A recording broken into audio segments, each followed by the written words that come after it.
আমার থেকে বেশি ব্লেসড এই ক্ষেত্রে কাউরে দেখি না। ফার্স্ট অফ অল আমার পরিবার, আমরা 6 ভাই বোন, আমি সবার ছোট। আমার বড় ভাই উনি বাংলাদেশের একটা বিখ্যাত কামিল মাদ্রাসার প্রিন্সিপাল এবং বাংলাদেশ খুবই নাম করা একটা মসজিদের খতিব। আচ্ছা। এবং উনি একই ধারায় মাদ্রাসায় পড়াশোনা শেষ করে বোর্ড স্টান করেছেন, দেন আবার কুষ্টিয়া ইসলামিক ইউনিভার্সিটি থেকেও পড়াশোনা শেষ করে উনি গোল্ড মেডেল পেয়েছেন এবং পিএইচডি কমপ্লিট করেছেন ওখানে। আমার পরের ভাই সেও জগন্নাথ ইউনিভার্সিটি থেকে ফার্স্ট ক্লাস ফার্স্ট। আমার বোন সে টিচার, সেও ইন্টারে মাদ্রাসায় সারা বাংলাদেশে মেয়েদের মধ্যে ফার্স্ট হয়েছিল। আমার আব্বা ছিলেন আমার কমিউনিটির, আমার জেলার খুবই সম্মানিত একজন আলেম। আমাদের ভালো লাগার যেটা হলো, আমরা সবসময় বলি যে আমার আব্বা হচ্ছে শরীফ মাওলানা আব্দুল হাদি, আমার পুরো উপজেলা হাদি হুজুর বললেই সবাই চেনে। এবং আব্বার নামটা আমার নাম এখন পরিচিত হয়ে গেছে, আমার নামটা ছিল ওসমান বিন হাদি।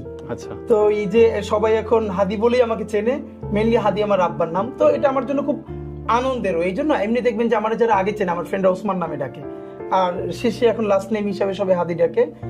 মানে এই জন্য বলা যে এই ইনসাফের যে ধারণাটা এবং যা মুখে বলি সেটারে ধারণ করা বা যা ধারণ করি সেটা কোনো ভয়ভীতি ছাড়া বলে ফেলায়, পুরো জার্নিটা আমার আব্বার কাছ থেকে এসেছে।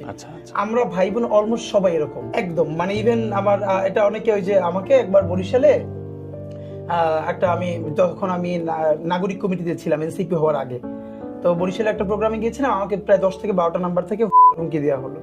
আমার পরিবারের সব মেয়েরা কিন্তু একদমই নিকাব করে, হিজাব করে, আবার প্যারালালি তারা ইউনিভার্সিটিতেও পড়াশোনা করে। মানে সবার জার্নিটা এরকম, যেমন আমার এখনো দুটো ভাগ্নি ঢাকা ইউনিভার্সিটিতে পড়ে, ইন্টার পর্যন্ত মাদ্রাসায় পড়ে, ওরা একদম নিকাব হিজাব করেই যতদূর ভালো করা যায়। তো আমার বোন সেও তো টিচার, তো এইটা আমি সময় লিখছিলাম। তো আমি যখন আমার উপজেলা থেকে বরিশাল শহরে আসছি প্রোগ্রামে, তো সবাই আমাকে বলছিল প্রোগ্রামে না যায়, এরকম থ্রেট। তো আমি বলেছি না যাবো। তা আমার বোন একটা বড় বাংলা দা বাসা থেকে নিয়ে ব্যাগের মধ্যে সে আমাকে নিয়ে বরিশাল চলে আসছে।